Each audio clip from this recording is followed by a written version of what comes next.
Thiam, on vous dit c'est sénégalais. Oui, mon père vient du Sénégal. Mais tout à l'heure, quelqu'un a essayé d'expliquer le nom Houphouët-Boigny.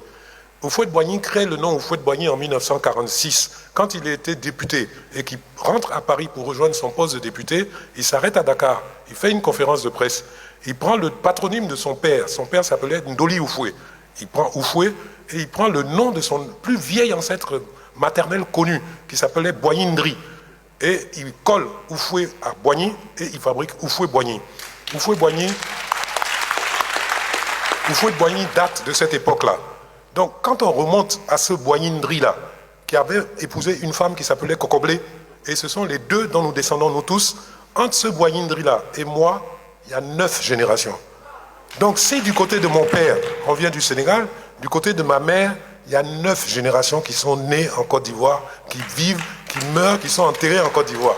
Je deviens ivoirien quand? Il a fait des ministres Thiam, des ministres Sawadogo, des ministres Diawara. Il prenait des gens par leurs compétences, beaucoup plus que par leur origine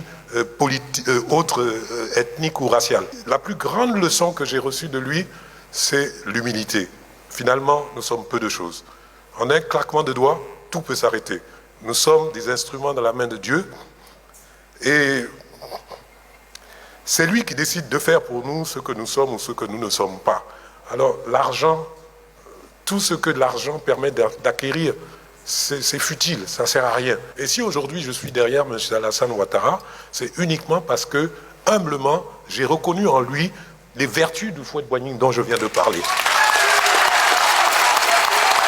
Et la famille Houphouët-Boigny cultive 2 vertus, l'humilité et la discrétion. Si je n'avais pas été ministre-gouverneur, personne ne me connaîtrait. Moi, je suis docteur en médecine, je travaillais au CHU de Cocody, je ne faisais pas de politique. Et regardez, même les enfants du président, ils sont là avec vous, hein, ils vivent en Côte d'Ivoire. Ils vont, ils viennent, qui les connaît? Personne. Et moi, j'ai regardé en toute objectivité les différents candidats potentiels. Je dis, ce monsieur-là, s'il devient président de la République, la Côte d'Ivoire aura un grand avenir. Et j'ai décidé de me mettre à son service. Voilà, et je suis à son service et j'y serai autant qu'il aura besoin de moi. Parce qu'à travers lui, c'est mon pays que je sers, c'est l'avenir de la Côte d'Ivoire que je sers, c'est votre avenir que le président Alassane prépare.